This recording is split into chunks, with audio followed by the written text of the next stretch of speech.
Hello friends, आज की class में हम लोग अपना एक और प्रैक्टिस सेट डिस्कस करेंगे जिसमें हम कुछ इम्पॉर्टेंट क्वेश्चनों को डिस्कस करते हैं। तो उससे पहले मैं आपको एक और जानकारी दे दूं कि आप लोग 8 बजे हाई फाई स्टडी पर भी क्लास अटेंड किया करो, क्योंकि वहाँ पर मैं चैप्टर वाइज पढ़ाता हूँ और यहाँ पर मिक्स क्वेश्चनों की प्रैक्टिस कराता हूँ, क्योंकि सिलेबस इस चैनल पर मैंने ऑलरेडी पूरा करा रखा है।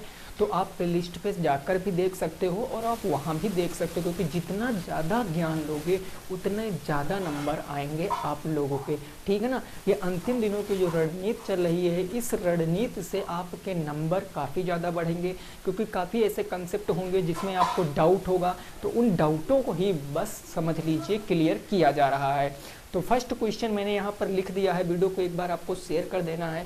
क्वेश्चन मैंने लिख दिया है कि दो घन जिसमें से प्रत्येक का आयतन 64 सेंटीमीटर स्क्वायर है, यदि संलग्न फलकों को मिलाकर एक ठोस बनाया जाता है सॉलिड, तो कहा गया उस सॉलिड का टोटल सरफेस एरिया मतलब ठोस का संपूर्ण पृष्ठ का क्षेत्रफल बताना है।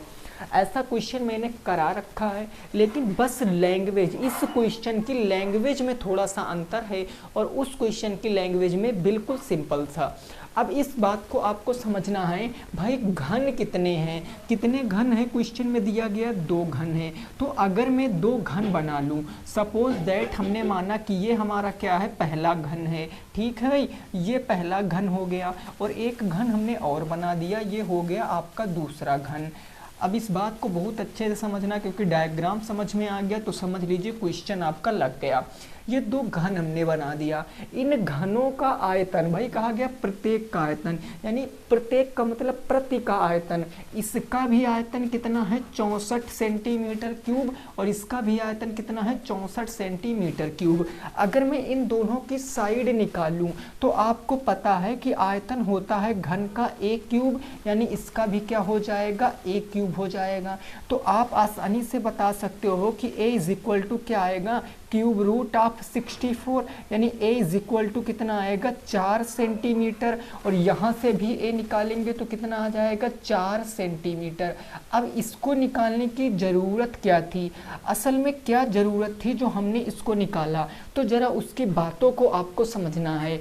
कह रहा है कि दो संलग्न भुजाओं को, यानी इन दोनों को चिपका के एक सॉलिड बनाना है, एक ठोस बनाना है।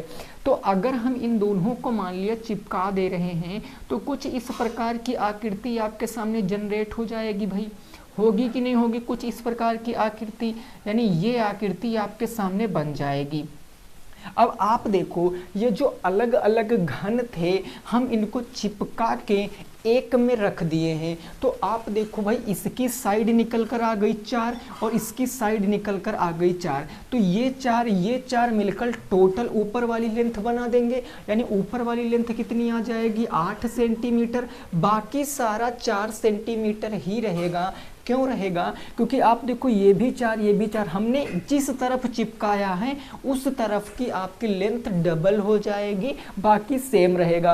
यानी ब्रेथ भी इसकी 4 रहेगी और हाइट भी इसकी 4 रहेगी, ये 4 सेंटीमीटर और ये 4 सेंटीमीटर। पूछा क्या गया है कि जो ठोस बना, ये कौन सा ठोस बना है, या क्यूबाइड बनाना, ये आपका घनाभ बना, और घनाभ का पूछे क्या है, संपूर्ण पृष्ठ का क्षेत्रफल। अब आप हमें बताओ कि घनाभ का संपूर्ण पृष्ठ क्या होता है, तो सभी लोग अच्छे से वाकिफ हो, वो होता है 2LB प्लस में BH और प्लस में क्या होता है, HL होता है। बस सर यहाँ रखेंगे, यानी 2 और L कितना है, लंबाई है 8 और B है 4, यानी 8 इंटू क्या हो जाएगा, 4, प्लस में ये BH हो जाएगा। अब बताओ B कितना है, 4 और 4, ये हो जाएगा 4 इंटू 4, प्लस में HL 4 और इंटू कितना हो जाएगा, 8, ये 4 इंटू के 8। जब इसको हम लोग सॉल्व करेंगे तो ये निकल कर आएगा कितना, 8 चौके 32 प्लस में 4 चौके 16 प्लस में 8 चौके कितना आएगा, 32 आएगा। हम इसको ऐड करेंगे तो ये कितना हो जाएगा, 30 30 60 10 70 और 6 2 8 2 10, यानी 80 हो जाएगा। तो ये 2 इधर था, यानी ये 2 × 80 हो जाएगा। तो जब इसको सॉल्व करेंगे 8 दूनी 16, 160 सेंटीमीटर स्क्वायर इस क्वेश्चन का राइट आंसर होगा। कितना आएगा? 160 सेंटीमीटर स्क्वायर इस क्वेश्चन का राइट आंसर होगा। बहुत अच्छा क्वेश्चन है, पेपर में बन सकता है, क्योंकि क्यूबाइड आपके सिलेबस में पूरा दिया गया है। तो आप इसको अच्छे से नोट कर लीजिए, विद फिगर आपको नोट करना है, क्योंकि जब भी इसको आप क्लास के बाद प्रैक्टिस करो तो आपकी समझ में आ जाए अच्छा ऐसा भी होता है। तो इस तरीके से आपको चीज़ों को समझना है। फटाफट सभी दोस्त नोट कर लेंगे। दूसरे प्रश्न पर पहुंचेंगे। प्रश्न संख्या 2 क्या कह रहा है और उसको समझने की कोशिश करेंगे। ठीक है भाई, इसको जल्दी से आप तुरंत एक बार नोट कर लीजिए।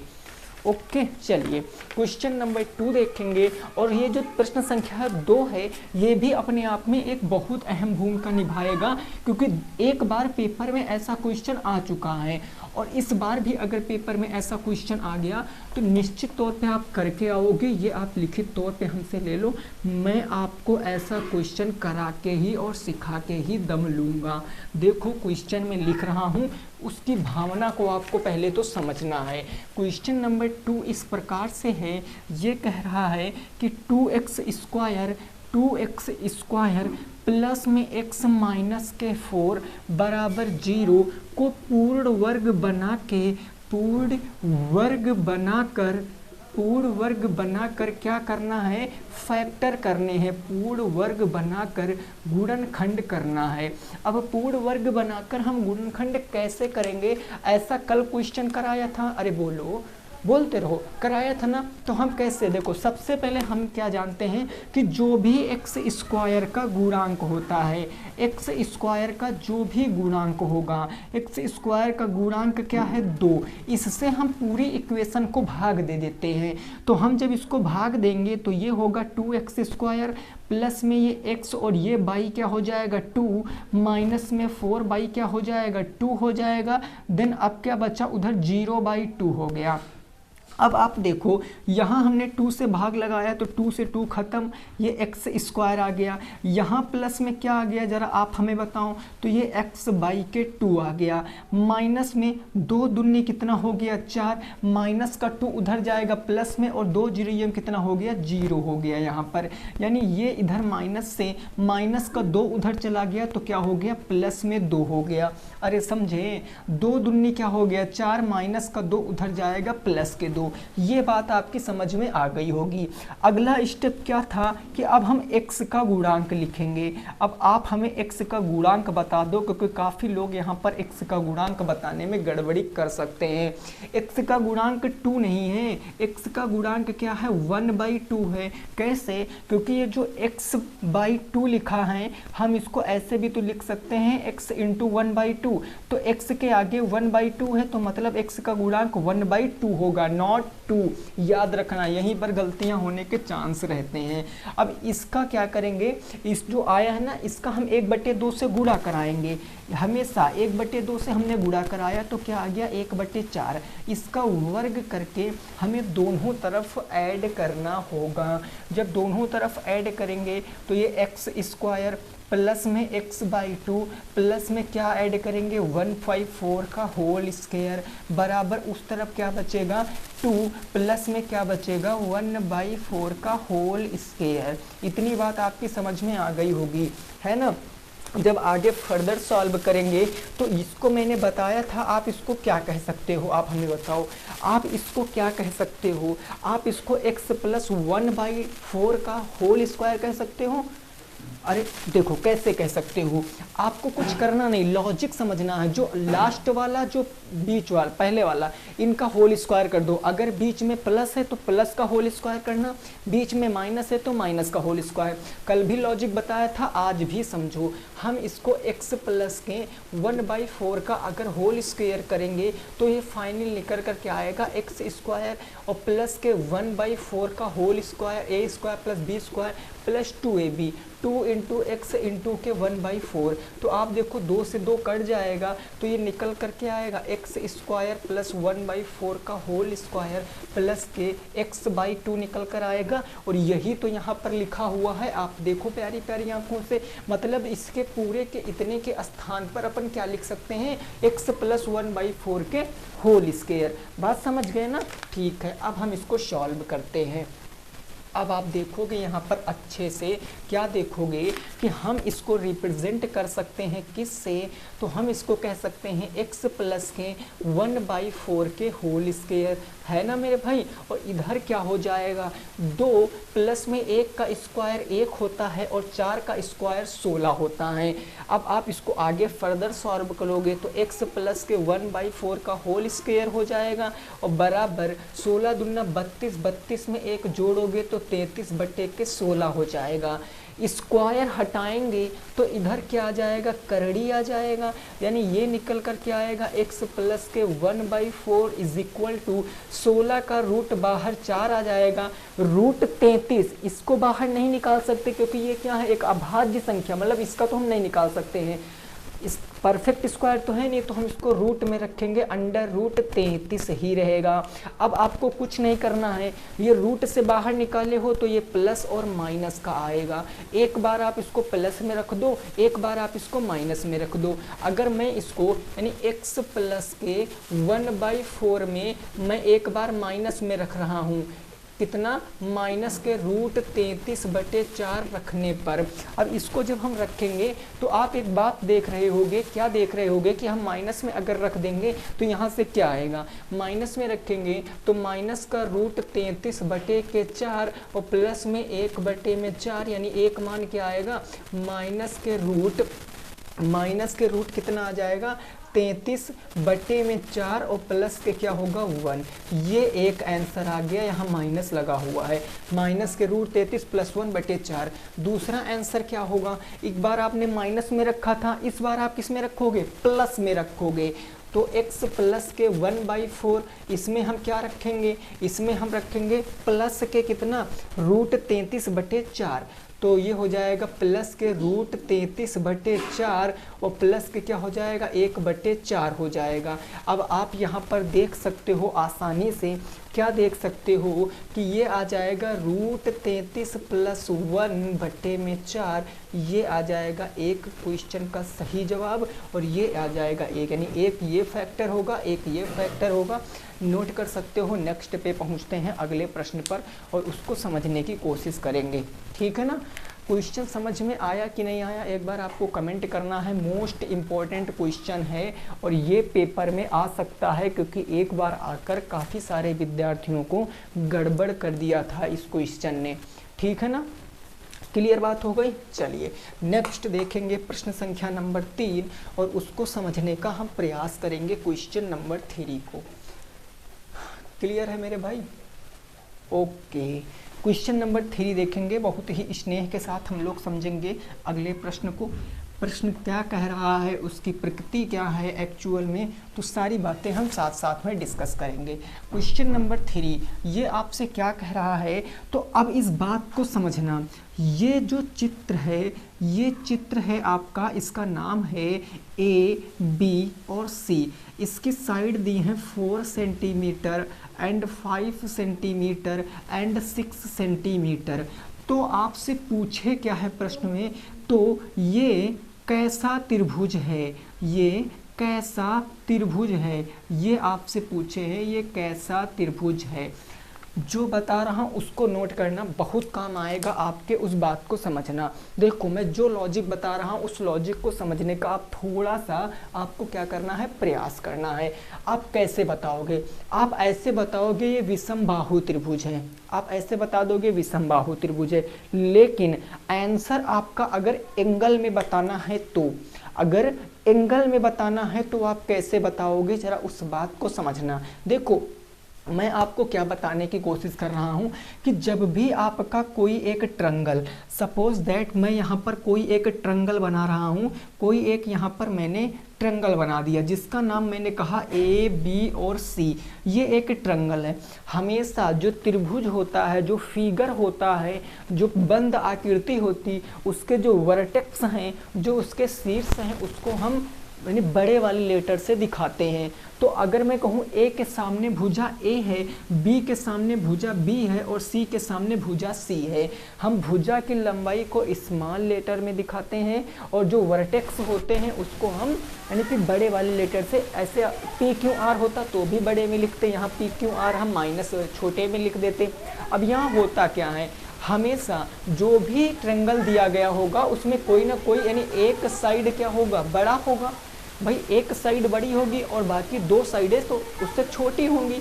तो अगर मैं यहाँ पर मान लेता हूँ कि सी हमारी सबसे बड़ी भुजा है, सी क्या है, सबसे बड़ी भुजा है। अगर सी सबसे बड़ी भुजा है तो तीन कंडीशन यहाँ पर बनती हैं। कौन कौन सी, कि इन दोनों के वर्गों का योग यानी ए स्क्वायर प्लस बी स्क्वायर बड़ा आएगा किससे, अगर सी स्क्वायर से। अगर ए स्क्वायर प्लस बी स्क्वायर बड़ा है किससे, सी स्क्वायर से, तो वो उस केस में अधिक कोण त्रिभुज होगा। कौन सा त्रिभुज होगा, अधिक कोण त्रिभुज होगा। इस बात को नोट कर लेना। फिर अगर इन्हीं दो भुजाओं का योग यानी ए स्क्वायर प्लस बी स्क्वायर बराबर हो जाएगा सी स्क्वायर के, तो वो आपका राइट एंगल ट्रायंगल होगा, समकोण त्रिभुज होगा। उसके बाद अगर इन्हीं दो भुजाओं का योग छोटा हो गया किससे, तीसरी भुजा जो कि सबसे बड़ी भुजा है, तो उस केस में ये क्या होगा, न्यून कोण त्रिभुज होगा। कैसा होगा, एक्यूट एंगल ट्रायंगल होगा। अब आपको यहाँ समझना क्या है, ये तीन रिजल्ट इतने इंपॉर्टेंट हैं कि यहाँ तो आप पढ़ ही पढ़ रहे हो, सीटेट और यूपी टेट में भी यहाँ से क्वेश्चन आया हुआ है। आप प्रीवियस ईयर अगर क्वेश्चन लगाओगे तो आपको पता चलेगा। मैं फिर से समझाता हूँ, जो साइड सबसे बड़ी होगी, आप देखो यहाँ क्वेश्चन में एक साइड सबसे बड़ी है, हमेशा क्वेश्चन आएगा तो उसमें एक साइड सबसे बड़ी होगी। जो साइड सबसे बड़ी है उस साइड का स्क्वायर अगर बाकी बची साइड के स्क्वायर से क्या है, बड़ा है, तो क्या आएगा, न्यून कोण त्रिभुज आएगा। और अगर उस जो सबसे बड़ी साइड का स्क्वायर है, अगर उसका स्क्वायर बाकी बची साइड के स्क्वायर के मतलब योग के बराबर आ रहा है, तो वो समकोण त्रिभुज होगा।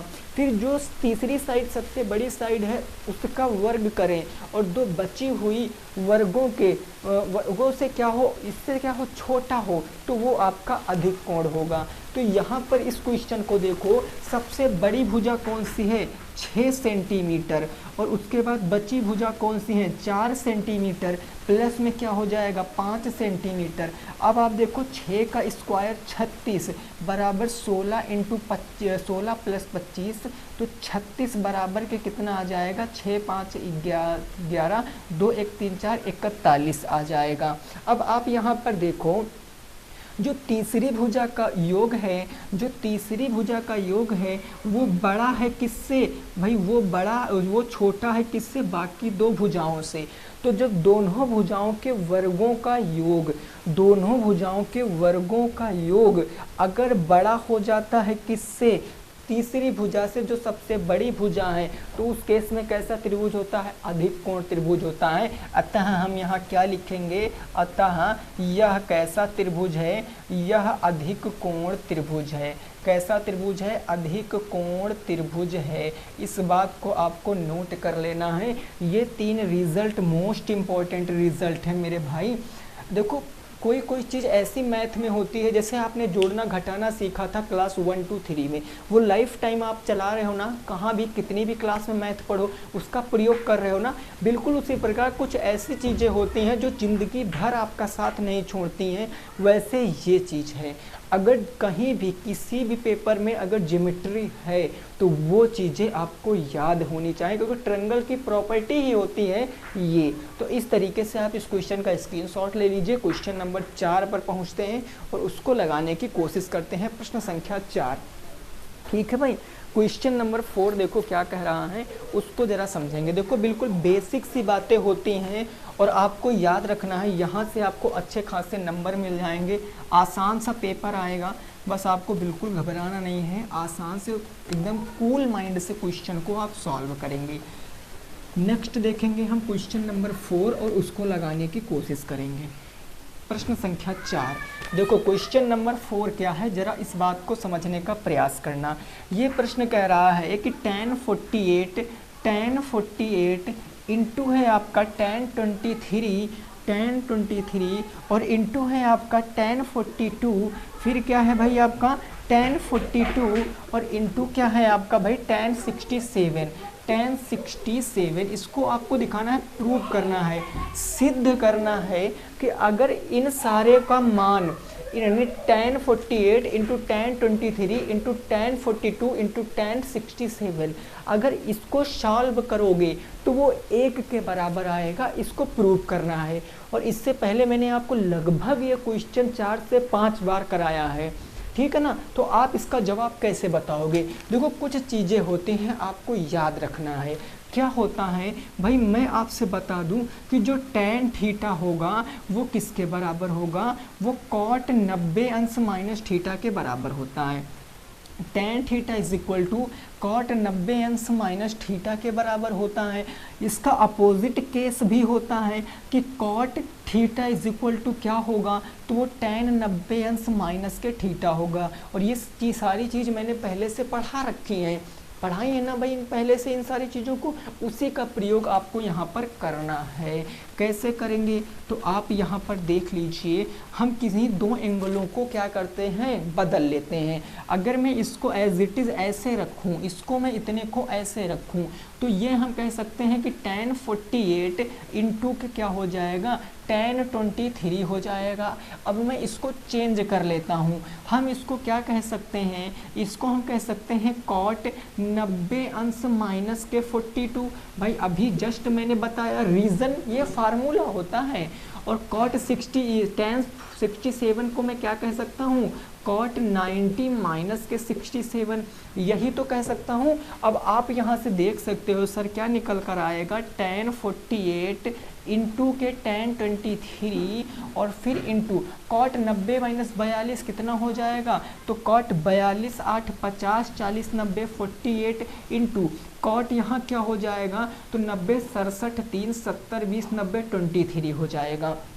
अब एक बात हमें बताओ कि tan theta is equal to 1 upon cot theta होता है कि नहीं होता है? बिल्कुल होता। इसका अपोजिट भी तो होता है कि एक अगर मैं cot थीटा आपसे पूछूं तो वो क्या होगा, 1 अपॉन tan थीटा होगा। यानी जहां cot थीटा है वहां अपन कितना लिख सकते हैं, 1 अपॉन tan थीटा लिख सकते।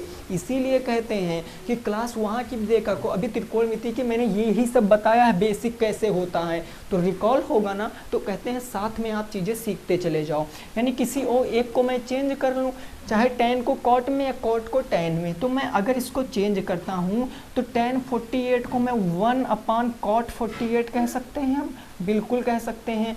हम tan 23 को 1 अपॉन cot 23 कह सकते हैं, बिल्कुल कह सकते हैं। किसके हिसाब से, तो इस फार्मूले के हिसाब से। और यहाँ बचा क्या, यहाँ बचा cot 48 इंटू क्या बचा भाई, cot 23 बचा है। अब आप देखो cot 48 से cot 48 कैंसिल, cot 23 से cot 23 कैंसिल, 1 1 1 गुणा कराओगे तो 1 आ जाएगा। और ये किसके बराबर है, 1, यही तो RHS के बराबर है। यानी लेफ्ट हैंड साइड किसके बराबर हो गया, राइट हैंड साइड के हो गया। और ये प्रूव भी हो चुका है। तो बेहद इंपॉर्टेंट चीज़ें हैं, आपको समझना है। देखो सबसे अगर आसान कोई सब्जेक्ट है तो मैथ है, इससे आसान कोई सब्जेक्ट नहीं। क्योंकि एक बार अगर आपने चैप्टर पे मेहनत कर दी, फिर वो कितना भी टफ क्वेश्चन बना दे आप उसको कर पाओगे। उसके लिए आपको डेडिकेशन देना पड़ेगा, आपको उसके लिए चीज़ों को समझना पड़ेगा और उस पर आपको वर्क करना पड़ेगा। वर्क इन द सेंस जो चीज़ नहीं समझ में आए उसको लिख लिख कर समझना पड़ेगा, ठीक है ना। तो इस तरीके से आप 1 से 1.5 महीने जितना भी टाइम बचा है आपके पेपर में, कोशिश कर लीजिए, क्योंकि ये आपके फ्यूचर का सवाल है। और आप देखो फिर कितने अच्छे नंबर लाओगे। आप थैंक्स बोलने आओगे वीडियो के कमेंट में कि हाँ सर हमारे सारे क्वेश्चन हो गए हैं। याद रखना इस बात को, ठीक है। चलिए क्वेश्चन नंबर 5 देखेंगे, क्या कह रहा है उसको समझने का प्रयास करेंगे। प्रश्न संख्या नंबर 5, यहाँ तक बातें बिल्कुल क्लियर है ना, कोई दिक्कत नहीं है सर। अगला क्वेश्चन दे रहे हैं, ज़रा उसको सॉल्व करके बताओ। त्रिकोणमिति से ही वो भी क्वेश्चन है और यही रूल लगेगा। अगर ये चीज़ बता दिए हो ना तो अगला क्वेश्चन का आंसर हम सभी विद्यार्थियों से चाहते हैं कि अगला जो क्वेश्चन है हमारा 5 नंबर, उसका आंसर क्या होगा। ठीक है, देखो यह यदि tan 2a बराबर, यदि tan 2a is equal to क्या है, cot a माइनस के 18 डिग्री, तो आपसे पूछा है what is the value of angle A. आपसे एंगल ए का मान पूछा है कि एंगल ए का मान क्या होगा। देखो बहुत ही स्नेह के साथ आपको चीज़ों को सीखना है। मैं बार बार कहता हूँ आपसे कि यहाँ पर कहकर क्या सकते हो आप, एक तरफ tan है एक तरफ cot है, दिमाग में तुरंत क्लिक करना चाहिए कि tan cot एक दूसरे के रेसिप्रोकल होते हैं। अगर रेसिप्रोकल होते हैं तो इसमें 90 माइनस के थीटा वाला फार्मूला लग जाएगा। भाई रेसिप्रोकल कौन कौन से होते हैं, साइन कॉसेक होता है उसमें 90 माइनस थीटा लगता है, और कॉस सेक होता है उसमें 90 माइनस थीटा लगता है। बिल्कुल उसी प्रकार यहाँ tan और cot में लगेगा। हम cot को tan में बदल लें या tan को cot में बदल लें, डजन मैटर, एंगल हमारा सेम आएगा। भाई हम tan 2a को क्या कह सकते हैं, tan 2a को मैं cot 2a, cot 90 माइनस के 2a कह सकता हूँ, cot 90 माइनस के 2a कह सकता हूँ, बिल्कुल। और ये किसके बराबर होगा, cot a माइनस के 18 डिग्री के बराबर होगा। रीज़न आगे लिख लो कि tan theta is equal to क्या होता है, 90 माइनस के theta, tan theta is equal to cot 90 minus के थीटा। इसके आगे रीज़न भी ऐसे लिख सकते हो। अब आप देखो cot से cot क्या हो गया, ख़त्म हो गया, यानी ये बच्चा क्या, 90 माइनस के 2 थीटा 2a बराबर के a माइनस के 18। ये ले आओगे तो इधर माइनस में 2a और माइनस में उधर आ जाएगा उधर से a, ये माइनस में 18 प्लस से उधर जाएगा तो ये माइनस में कितना हो जाएगा, 90 हो जाएगा। ये माइनस में 90 माइनस के हो जाएगा 3a बराबर माइनस के कितना हो जाएगा, 108 हो जाएगा। भाई 90 10 100 108, माइनस से माइनस कैंसिल, 3 से काट दोगे तो 3 3 9, 3 छंग 18, a की वैल्यू कितनी आ गई, 36 डिग्री आ गई। a की वैल्यू कितनी आ गई, 36 डिग्री आ गई। यही क्वेश्चन का राइट आंसर है। ठीक, नोट कर लीजिए, angle A is equal to 36 degree हो जाएगा। क्लियर। नेक्स्ट अगला क्वेश्चन देखते हैं, उसको समझने की कोशिश करते हैं। नेक्स्ट प्रश्न क्या है, और बहुत ही प्यारा प्रश्न है, घातांक और करड़ी का। असली टेस्ट अब आपका इस क्वेश्चन में है, घातांक और करड़ी में, क्योंकि ये एक ऐसा क्वेश्चन है जो आसान है, बिल्कुल आसान है, लेकिन ये उन्हीं विद्यार्थी लगा सकते हैं जो पहले से कंसेप्ट क्लियर करके रखे हुए हैं। क्वेश्चन नंबर 6 कुछ इस प्रकार से है कि 2.4 प्लस में क्या है, 10 की पावर 3 डिवाइडेड बाई है आपका कितना, 8 इंटू, ये इंटू है, माफी चाहते हैं ये इंटू है, ठीक है ना, क्या है भाई, इंटू नहीं प्लस ही है, प्लस है, इंटू 10 की पावर कितनी हो जाएगा, माइनस के 2 हो जाएगा। इसका मान आपको बताना है, इसका मान आपको बताना है क्या होगा इस क्वेश्चन का राइट आंसर। अब आप इसको कैसे लगाओगे, भाई बीच में डिवाइड का चिन्ह है तो हम इसको डिवाइड कर सकते हैं, यानी हम इसको कह सकते हैं, ये घुड़े का चिन्ह है यार, बार बार गलतियां हो रही हैं, ये मल्टीप्लाई का चिन्ह है, ठीक है ना, ये किसका चिन्ह है, मल्टीप्लाई का चिन्ह है। 2.4 इंटू 10 की पावर 3 और डिवाइडेड बाई 8 इंटू क्या हो जाएगा, 10 की पावर माइनस के 2 हो जाएगा, होगा। अब आप क्या कर सकते हो, इसको सॉल्व कर सकते हो। 8 से काटोगे 0.3 बार में 8 तिरिक 24, अरे होगा, ये बेस बराबर हैं और भाग कर रहे हो, a की पावर m और डिवाइडेड बाई a की पावर n होता है, तो ये a की पावर m माइनस के n होता है, पढ़ाया ना, वही तो हो गया। तो ये 0.3 इंटू 10 की पावर 3 माइनस के 2 होगा कि नहीं होगा, हो जाएगा। तो आप देखो पॉइंट के 3 इंटू 10 की पावर माइनस के 3 और माइनस के 2 और माइनस क्या हो जाएगा प्लस के 2 हो जाएगा। ये निकल कर आएगा 0.3 इंटू 10 की पावर 5 हो जाएगा। अब आप चीज़ें क्लियर कर सकते हो कैसे, ये आप इसके नीचे बट्टे 1 मान सकते हो, दशमलव हटाओगे 0 बढ़ाओगे तो ये निकल कर आया क्या 3/10 इंटू 10 की पावर कितना आ जाएगा 5 आ जाएगा। एक पावर ख़त्म हो जाएगी तो उत्तर आएगा 3 इंटू 10 की power 4 will be the right answer in this question. 3 into 10 की पावर 4 इस क्वेश्चन का सही जवाब है, नोट कर सकते हो। 3 इंटू 10 की पावर 4 इस क्वेश्चन का बिल्कुल सही जवाब है, नोट कर लीजिए। अगला क्वेश्चन दे रहे हैं, उसका जवाब क्या होगा आपको कमेंट सेशन में बताना है। क्वेश्चन नंबर 7, प्रश्न संख्या 7। क्वेश्चन नंबर 7 क्या कह रहा है उसको समझो जरा। ये क्वेश्चन कह रहा है कि रूट के 4 इसके ऊपर 625 उसकी पावर है 3, इसका मान बताओ। 625 इसकी पावर 3, ये बेहद आसान क्वेश्चन है, तुरंत बता सकते हो कि इसका राइट आंसर क्या होगा। तुरंत बता सकते हो इसका राइट आंसर क्या होगा। कैसे कर सकते हैं भाई, हमें पता है ये 4 आएगा 3 के नीचे, तो ये हो जाएगा 625 की पावर 3/4। 625 को ऐसे तोड़ो कि पावर 4 क्या बना सकते हैं, आइए हम देखते हैं। 625 के जब मैं फैक्टर करूंगा तो 5 एकम 5 दूनी 10, 5 पंजे 25, 5 दूनी 10, 5 पंजे 25, 5 पंजे 25, 5 एकम 5, यानी जहां 625 है वहां 5 की पावर कितनी लिख सकते हैं 4 लिख सकते हैं। तो हम इसको लिख सकते हैं 5 की पावर 4 और इंटू क्या हो जाएगा 3/4 हो जाएगा। 4 से 4 कैंसिल, 5 की पावर 3 मतलब कितना 125, 5 की पावर 3 का मतलब 125 क्वेश्चन का सही जवाब है, नोट कर लीजिए। 125 क्या हो जाएगा इस क्वेश्चन का बिल्कुल सही जवाब हो जाएगा, अपने स्थान पर ये बिल्कुल करेक्ट है। ठीक है भाई। क्वेश्चन नंबर 8, प्रश्न संख्या 8। यहाँ तक बात क्लियर। देखो सारे क्वेश्चन सिंपल हैं, कोई टफ क्वेश्चन नहीं है और इजीली आप सॉल्व कर सकते हो क्वेश्चनों को अगर आप भाई पूरी क्लास से देखे हुए हो। क्वेश्चन नंबर 8 कह रहा है कि यदि x प्लस के y बराबर के 3 और x माइनस के y बराबर 1 तो कहा प्रतिस्थापन विधि से सॉल्व करो। प्रतिस्थापन विधि से इसको क्या करना है, हल करना है, प्रतिस्थापन विधि से सॉल्व करना है।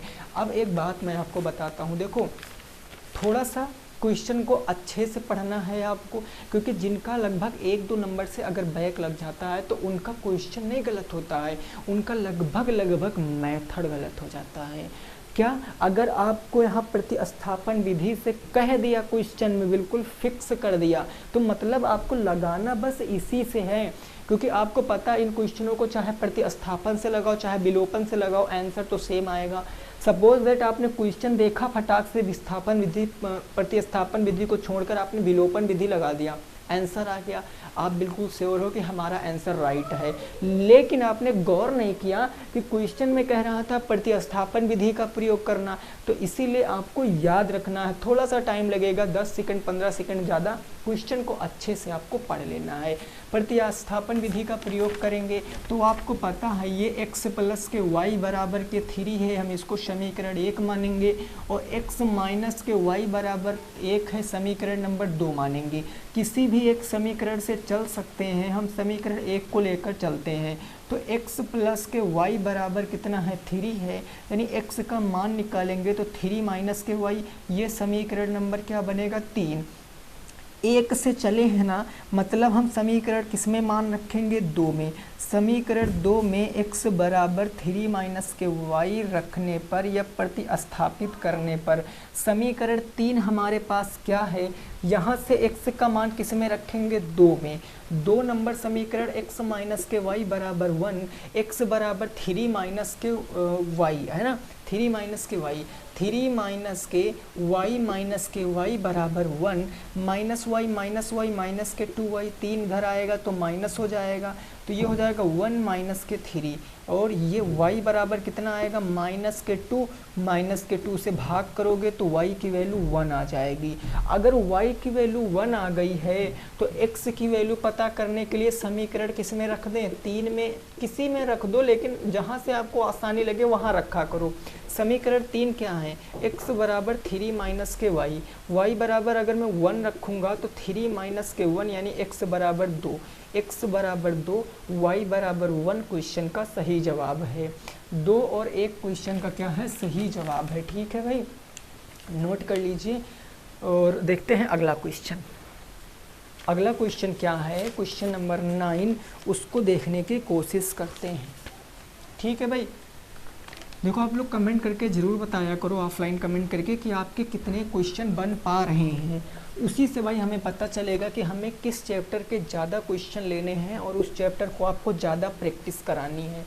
तो आप कमेंट करके ज़रूर बताया करो कि इस चैप्टर में हमें प्रॉब्लम होती है। क्वेश्चन नंबर 9 है, यदि एक सिलेंडर यानी बेलन, यदि एक बेलन की जो रेडियस है वो 3.5 सेंटीमीटर है एंड जो हाइट दिया है, हाइट 7 सेंटीमीटर है, तो क्वेश्चन में कहा है कि संपूर्ण पृष्ठीय क्षेत्रफल बताओ, टोटल सरफेस एरिया बताना। संपूर्ण पृष्ठ क्षेत्रफल क्या है वो आपको बताना है सिलेंडर का। देखो एक बात याद रखो, मेंसुरेशन में जितना कुछ भी है ना, सारा डिपेंड है फार्मूले के ऊपर। फार्मूला पता है तो क्वेश्चन तो आएगा ही आएगा, या पॉइंट में आंसर आए, किसी में भी आंसर आए, बस फार्मूला पता होना चाहिए। आपको पता बेलन कैसे बनता है भाई, बेलन ऐसे बनता है ना, ये सपोज दैट हमारा बेलन है, ये ऊपर इसकी रेडियस, नीचे इसकी रेडियस, इसको जब मिलाएंगे तो ये हाइट दिया कितना 7 सेंटीमीटर, रेडियस कितना दिया है, तो रेडियस दिया 3.5, और 3.5 को हम 7/2 लिख सकते हैं।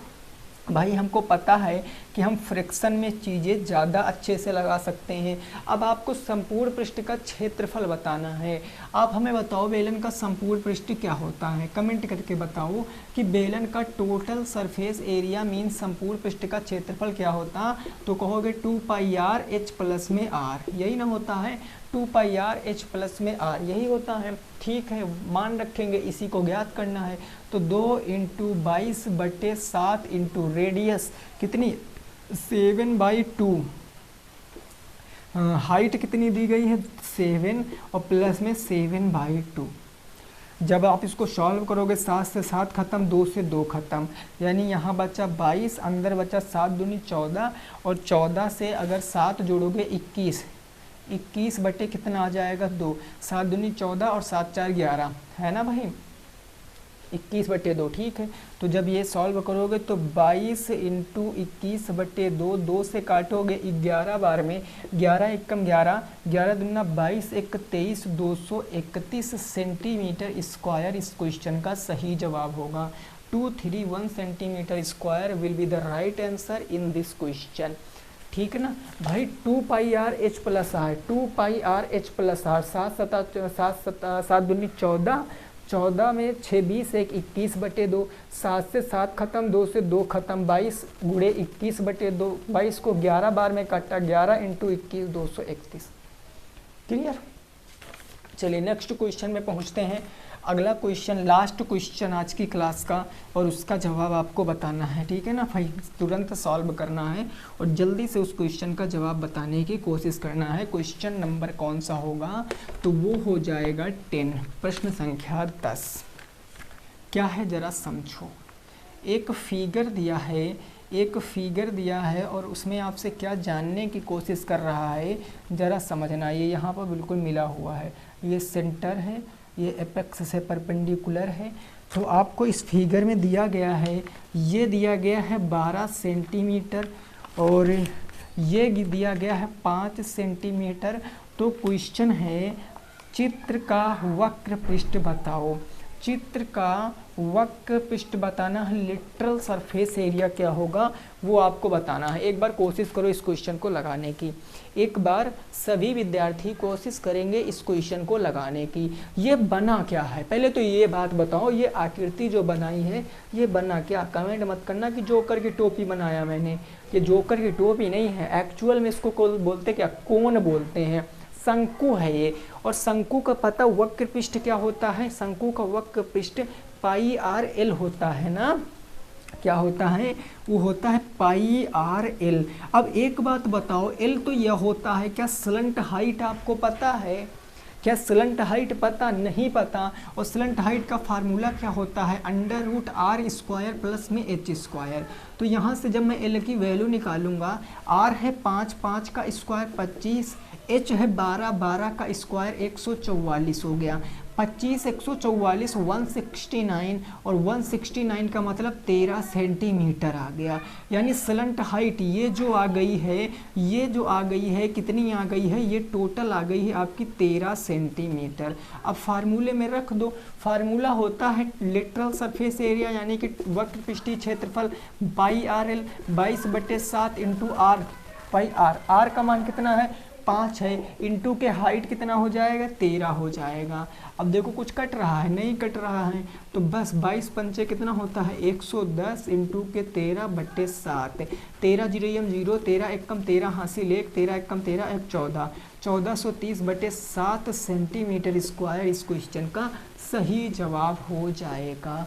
13 जीरो 0 भाई, 13 एकम 13 के 3 हासिल 1, 13 एकम 13 1 14, 1430 सेंटीमीटर स्क्वायर इस क्वेश्चन का राइट आंसर हो जाएगा। होमवर्क का एक क्वेश्चन लिख लीजिए HW।